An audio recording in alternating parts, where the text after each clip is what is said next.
আসসালামু আলাইকুম। সুপ্রিয় শিক্ষার্থীবৃন্দ, সম্মানিত অভিভাবক মণ্ডলী এবং প্রিয় সহকর্মীবৃন্দ, সবাইকে প্রীতি ও শুভেচ্ছা জানিয়ে আজ ৫৭তম লাইভ ক্লাস প্রচার করছি। সুপ্রিয় শিক্ষার্থীবৃন্দ, মরিচবুনিয়া মাধ্যমিক বিদ্যালয়ের পক্ষ থেকে আমি তোমাদের সাথে রয়েছি মোহাম্মদ সাইফুল আরিফ।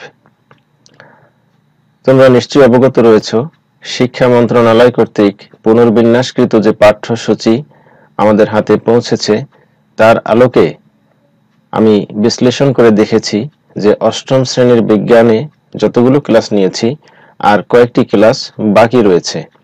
আমাদের কাঙ্ক্ষিত শিখন ফলসমূহ এবং অ্যাসাইনমেন্ট সমূহ সুন্দরভাবে সম্পন্ন করার জন্য, অর্জন করার জন্য এই ক্লাসগুলি তোমাদের জন্য অতি জরুরি। তাই কাল বিলম্ব না করে এখনই আমরা ক্লাসরুমে প্রবেশ করছি। শুরু হচ্ছে অষ্টম শ্রেণীর বিজ্ঞান এর উপরে লাইভ ক্লাস মরিচবুনিয়া মাধ্যমিক বিদ্যালয়ের পক্ষ থেকে। প্রিয় শিক্ষার্থীবৃন্দ, তোমাদেরকে স্বাগত ও শুভেচ্ছা জানাচ্ছি এবং পরিচয় পর্বটি অতি সংক্ষেপে সম্পন্ন করে নিচ্ছি। আজ সপ্তম অধ্যায়, এখান থেকে অতি গুরুত্বপূর্ণ একটি বিষয়বস্তু তোমাদের সামনে উপস্থাপিত হচ্ছে। আশা করি তোমরা শেষ পর্যন্ত সক্রিয় থাকবে। প্রিয় শিক্ষার্থীবৃন্দ, এখানে একটি চিত্র আমরা দেখতে পাচ্ছি। চিত্রে আমরা স্পষ্ট বুঝতে পারছি যে গাছ থেকে ফল কি করছে, পড়ছে, নিচের দিকে পতিত হচ্ছে। কেন? উপরের দিকে তো যেতে পারতো, অন্য কোনো দিক উড়ে যেতে পারতো, কিন্তু যাচ্ছে না। যে ফলটি ছিঁড়ছে অবশ্যই নিচে পড়ছে। এটি বিশ্বের চিরন্তন একটি বিষয়, আমরা এটি লক্ষ্য করি ছোটবেলা থেকেই। কারণ কি? সেই কারণটি আজকে জানবো বৈজ্ঞানিক দৃষ্টিকোণ থেকে। পাশাপাশি আমরা আরেকটি ছবি দেখি।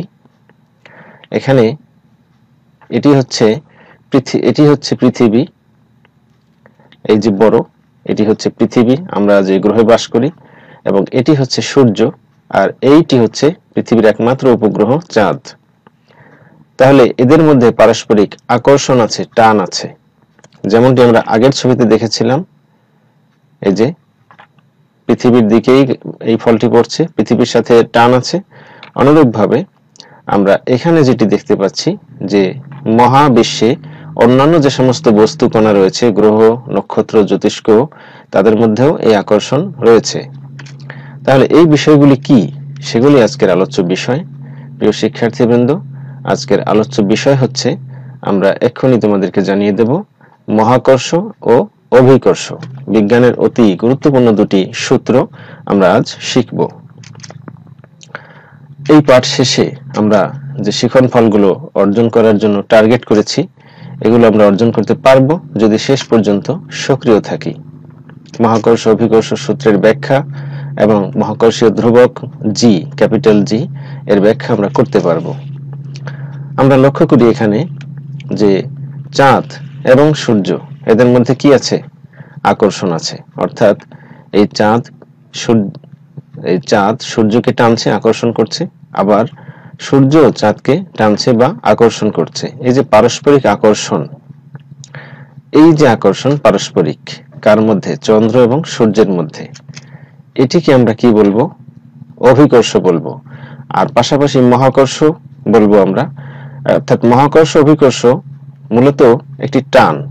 এখন এর সাথে এই টানটি যদি এরকম হয়, অর্থাৎ মহাবিশ্বে অবস্থিত দুটি জ্যোতিষ্কের মধ্যে হয়, তাহলে সেটিকে আমরা বলবো মহাকর্ষ।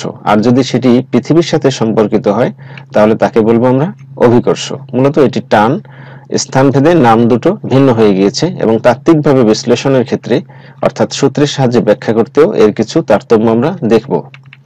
প্রিয় শিক্ষার্থীবৃন্দ, আমরা এই একক কাজটির যে বিষয়বস্তু সেটি আমরা জেনে নিই। সূর্য আকর্ষণ করছে চাঁদকে, তাহলে সূর্য চাঁদের মধ্যে যে আকর্ষণ, তাকে আমরা বলবো মহাকর্ষ। মহাকর্ষ একটা শক্তি, একটা টান। পাশাপাশি আমরা দেখব যে মেঘ থেকে যে বৃষ্টি পড়ে, নিচের দিকে পড়ে, যেমনটি পড়েছিল গাছ থেকে ফল, এই একই রকম ঘটনা এখানেও ঘটছে। এটি কেন ঘটছে? এর কারণ হচ্ছে যা সেই সংশ্লিষ্ট আরো কিছু উদাহরণ আমরা দিচ্ছি এখানে, যেমন বল, বাক্স, আপেল, এগুলো নিচের দিকে পড়ছে। আমরা এটা দেখি নিচের দিকেই পড়ে, এখন এটা কেন পড়ে? সেই পড়ার কারণটি হচ্ছে আমি আগেই বলেছি অভিকর্ষ। অর্থাৎ অভিকর্ষ হচ্ছে পৃথিবীর সাথে সংশ্লিষ্ট একটি আকর্ষণ বা টান, যার ব্যাখ্যাটি আমরা এভাবে দিতে পারি। পৃথিবী এবং অন্য যে কোনো বস্তুর মধ্যে যে আকর্ষণ তাকে আমরা বলবো অভিকর্ষ। পৃথিবী এবং অন্য একটি বস্তুর মধ্যে যে আকর্ষণ, যেমন আমাকে পৃথিবী টানছে, এই যে যে উদাহরণগুলো দিলাম, গাছ থেকে ফল পড়ছে, মেঘ থেকে বৃষ্টি পড়ছে, বা কোনো বস্তু উপর থেকে পড়ে গেল, নিচে পড়ে গেল, এই যে পড়লো, কেন পড়লো? পৃথিবী তাকে টানছে, আকর্ষণ করছে। আকর্ষণটি আমরা দেখতে পাচ্ছি না, কিন্তু উপলব্ধি করি, আর বিজ্ঞানের সূত্রের সাহায্যে তো অবশ্যই আমরা এটি সম্যকভাবে উপলব্ধি করতে পারি। এই টানটি হচ্ছে অভিকর্ষ। এটি একটি টান, একটি বল। আশা করি তোমরা বুঝতে পেরেছো। যেমন উদাহরণ যদি আমরা লিখতে চাই, এভাবে আমরা লিখতে পারি, মেঘ থেকে বৃষ্টি পড়ছে, বল, বাক্স, আপেল এগুলো উপর থেকে নিচে পড়ে, ছেড়ে দিলে বা পড়ে গেলে এগুলো হচ্ছে অভিকর্ষ বল বা অভিকর্ষ টানের কারণে এই ঘটনাগুলো ঘটে। আমরা একটি চিত্র দেখি। এই একটি বস্তু, এখানে M1 এবং M2, এই আরেকটি বস্তু। আমরা M বলেছি কেন? এম এর সাথে এর নামের একটি সম্পর্ক আছে, যেমন মাস, MASS, মাস আমরা বলে থাকি। এই মাস মানে ভর, তাহলে সেইখান থেকেই সঙ্গতি রেখে M1 প্রথম বস্তুর ভর, আর দ্বিতীয় বস্তুর ভর M2। যেহেতু এই বস্তুটি থেকে এই বস্তুটি একটু ছোট, এজন্য M1 M2 দুটি বস্তু আমরা ধরেছি। মাঝখানে যে আকর্ষণ কাজ করে আমরা অবশ্যই এর আগে শিখেছি, সেই আকর্ষণটিকে আমরা F দ্বারা চিহ্নিত করেছি, আর দুটি বস্তুর মধ্যে যে দূরত্ব আছে সেটিকে D। এখন F মানে ফোর্স, এজন্য F এনেছি, আর D মানে ডিসটেন্স, মানে দূরত্ব। তাহলে আমরা দুটি বস্তু M1 M2 ভর বিশিষ্ট D দূরত্বে অবস্থান করালাম, এবং এদের মধ্যে যে আকর্ষণ বল সেটি F নামক একটি লেটার দ্বারা প্রকাশ করলাম। এখন এটি ভালো করে লক্ষ্য করো, আমরা সূত্রের দিকে যাচ্ছি। প্রিয় শিক্ষার্থীবৃন্দ, দেখো এই যে আমরা ছবিটি একটু আগে দেখালাম, এর আলোকে তোমরা এই যে কাজটি, অর্থাৎ নিউটনের মহাকর্ষ সূত্রটি বিবৃত করো এবং গাণিতিকভাবে প্রতিপাদন করো। করতে পারবে? হ্যাঁ, আমি তোমাদেরকে সাহায্য করছি।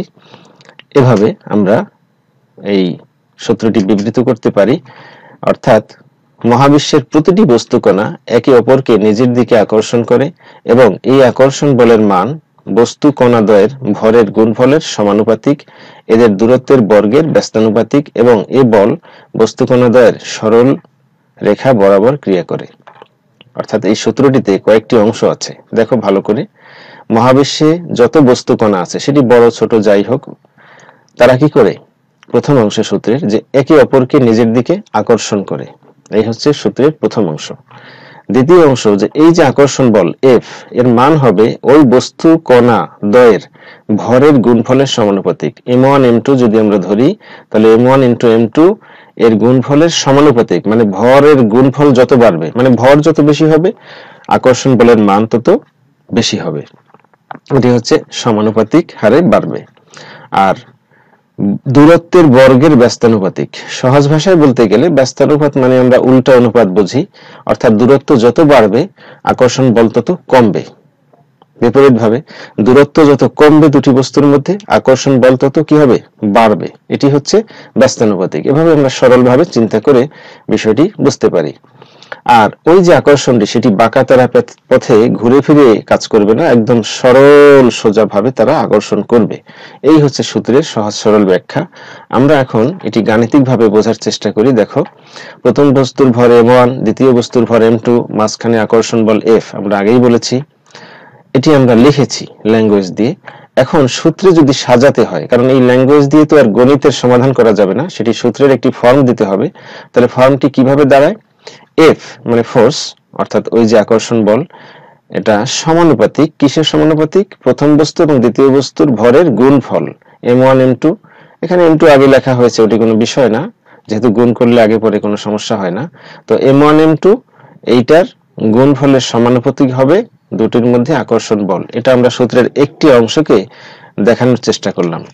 পাশাপাশি আমরা দেখি যে M1 M2 এদের যে দূরত্ব D, এই দূরত্বের বর্গের ব্যস্তানুপাতিক। আগেই বলেছি সহজে বোঝার জন্য যে এটি বিপরীত অনুপাত।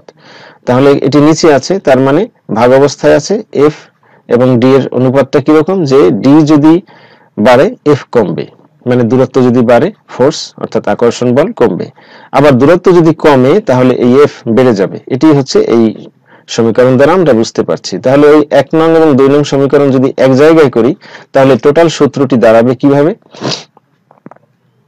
দেখো, টোটাল সূত্রটি একত্র করে আমরা ওই 1 নম্বর এবং 2 নম্বর সমীকরণ যদি একত্র করি তাহলে এভাবে দাঁড়ায়, অর্থাৎ এফ সমানুপাতিক m1 m2 ইন্টু 1/d², অর্থাৎ এটা ভাগ অবস্থায় এফ এর সাথে রয়েছে। এখন দেখো যে এই যে সমানুপাতিক একটা চিহ্ন আছে, প্রপোর্শন বোঝায়, সমানুপাত বোঝায়, এই অনুপাত দ্বারা আসলে কিন্তু আমরা এফ বের করতে পারবো না। অর্থাৎ এখানে যদি ডাটা দেওয়া থাকে, তথ্য দেওয়া থাকে তোমার প্রশ্নে যে একটি বস্তুর ভর, দুটি বস্তুর ভর আলাদা করে দেওয়া আছে এবং দূরত্ব দেওয়া আছে, এফ বের করো, তাহলে বের করতে গেলে আমরা অনুপাত যেহেতু বের করতে পারবো না, এখানে সমান সমান চিহ্ন বসাতে হবে। এখন সমান সমান চিহ্ন আর সমানুপাতিক চিহ্ন কিন্তু আসলে এক জিনিস নয়। সমানুপাতিক মানে দুটো একই হারে বাড়তেছে। যেমন উদাহরণস্বরূপ, তোমার বাবার বয়স যদি হয় 40 বছর, তোমার বয়স যদি হয় 15 বছর, তাহলে আগামী বছর তোমার বাবার বয়স হবে 41 বছর, তোমার বয়স হবে 16 বছর। তারপরের বছর কি হবে? তোমার বাবার বয়স হবে 42 বছর, তোমার বয়স হবে 17 বছর। তাহলে দুজনের বয়স কিন্তু সমান মানে হচ্ছে না, কিন্তু একই অনুপাতে বাড়তেছে। আশা করি বিষয়টি বুঝতে পারছো। তাহলে এই অনুপাত সমান হওয়া আর মানে সমান হওয়া এক জিনিস নয়। এখন সূত্রে আমরা প্রমাণ করলাম বা সূত্রের সাহায্যে দেখালাম যে এটি অনুপাত, ঠিক আছে।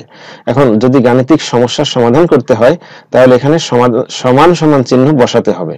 এখন সূত্রে চাইলেই তো যে কোনো কিছু করা যায় না, এখানে সূত্রের একটি নিয়ম নীতি আছে। আমরা যদি সমান সমান চিহ্ন বসাতে চাই সেখানে কি করতে হবে? বসাতে পারবো একটি কনস্ট্যান্ট বা একটি ধ্রুবক সংখ্যা দিয়ে এটিকে গুণ করতে হবে, তাহলে আমরা সমান সমান করতে পারবো। সেটি হচ্ছে মহাকর্ষীয় ধ্রুবক ক্যাপিটাল বা বড় হাতের জি। আশা করি তোমরা বিষয়টি বুঝতে পেরেছো। অর্থাৎ তাহলে আমাদের গাণিতিক সমাধান করতে হলে এই সূত্রের ফরম্যাট বা রূপটি হবে এরকম, f সমান সমান g into m1 m2 divided by d²। আশা করি তোমরা বুঝতে পেরেছো। এটি হচ্ছে আমাদের অঙ্ক করার জন্য মহাকর্ষের যে সূত্র নিউটনের, সেই সূত্রটি। প্রিয় শিক্ষার্থীবৃন্দ, এখানে জি কে আমরা বলবো সমানুপাতিক ধ্রুবক। অর্থাৎ আমি যেভাবে বলেছি ওটি মনে রাখলেই চলবে যে সমানুপাতকে সরিয়ে সমান সমান চিহ্ন বসানোর জন্য আমার এই জি কে আনতে হয়েছে। এভাবে যদি চিন্তা করো তোমার পক্ষে বোঝা সহজ হবে, যেহেতু তোমরা অষ্টম শ্রেণীর শিক্ষার্থী। প্রিয় শিক্ষার্থীবৃন্দ, এবারে আমরা একটি দলীয় কাজ দেই। যেমন 10 কেজি একটি এবং 20 কেজি একটি, মাঝখানে দূরত্ব আছে। দূরত্বটি এখানে লেখা রয়েছে 2 মিটার। এখন এদের মধ্যে আকর্ষণ বলের মান কিভাবে বের করবে? এখানে জি এর যে মান আছে, এই অ্যাকচুয়াল মানটি তোমরা খাতায় লিখে নিবে। এটি তোমাদের পাঠ্যপুস্তকে নেই, তবে অঙ্ক করতে এই বিষয়টি কিন্তু প্রয়োজন আছে। আশা করি তোমরা এটি করতে পারবে। যারা করতে পারোনি বা কষ্ট মনে হচ্ছে তাদের জন্য সমাধান এখানে আমি উল্লেখ করছি। প্রিয় শিক্ষার্থীবৃন্দ, দেখে নাও। এভাবে তোমরা লিখবে যে প্রথম বস্তুর ভর 20 কেজি, দ্বিতীয় বস্তুর ভর m2 হচ্ছে 10 কেজি। এটি অঙ্কে দেওয়া আছে এবং এই জি এর মানও এভাবে এটা দেওয়া আছে। তাহলে আমরা এফ এর মান বের করব। কিভাবে করব? ওই সেই সূত্র, এফ সমান সমান জি into m1 m2 divided by d²। এখানে ওই ডাটাগুলো বা তথ্যগুলো যদি আমরা লিখি এবং ক্যালকুলেটর ব্যবহার করি তাহলে সহজেই যে রেজাল্টটি আসবে সেটি হচ্ছে এই হচ্ছে নিউটন। যেহেতু এফ বলের একক নিউটন আমরা জানি, এই নিউটন দ্বারা প্রকাশ করলাম। আশা করি তোমরা এই গাণিতিক সমাধানটি খুব সহজেই সূত্রের সাহায্যে সমাধান করতে পারবে। প্রিয় শিক্ষার্থীবৃন্দ, আমরা ক্লাসের প্রায় শেষ দিকে চলে এসেছি। এখন মূল্যায়নের একটি পর্ব তোমাদের সামনে উপস্থাপন করছি। দুটি বস্তুর ভর দ্বিগুণ করা হলে আকর্ষণ বল কত হবে? তারপর আরেকটি প্রশ্ন হচ্ছে, এই যে সূত্রটি, এখানে আমি অপশন দেব একাধিক। অপশনের মধ্যে নিচের কোনটি সঠিক? দেখো, প্রশ্ন দুটো, একটি আছে বহুপদী সমাপ্তি সূচক এবং একটি সাধারণ জ্ঞানমূলক প্রশ্ন যাকে আমরা বলি। আশা করি তোমরা এর উত্তর করতে পেরেছো। ক্লাসে সক্রিয়ভাবে শেষ পর্যন্ত থাকার জন্য সবাইকেই ধন্যবাদ জানাচ্ছি এবং পাশাপাশি আরেকটি কথা তোমাদেরকে বলবো, সেটি হচ্ছে এখন অ্যাসাইনমেন্ট চলছে। অ্যাসাইনমেন্ট অবশ্যই যথাসময়ে স্কুল থেকে গ্রহণ করতে হবে অথবা অনলাইন থেকেও নেওয়া যাবে। অনুরূপভাবে সেই অ্যাসাইনমেন্ট সম্পন্ন করে অবশ্যই স্কুলে জমা দিবে অথবা অনলাইনে সংশ্লিষ্ট টিচারের কাছে জমা দিবে। এই কাজটি অত্যন্ত গুরুত্বের সাথে করবে এবং আমি সম্মানিত অভিভাবকবৃন্দ যারা রয়েছেন তাদেরকে অনুরোধ করব যে এই বিষয়টি অত্যন্ত গুরুত্বের সাথে নিয়ে আপনাদের সন্তানদেরকে সাহায্য করবেন, যাতে এই মহা উদ্যোগটি আমরা সফলভাবে সম্পন্ন করতে পারি। সবাই ভালো থেকো। আজ এ পর্যন্তই। কথা হবে ইনশাআল্লাহ আগামী ক্লাসে। আসসালামু আলাইকুম ওয়া রাহমাতুল্লাহ।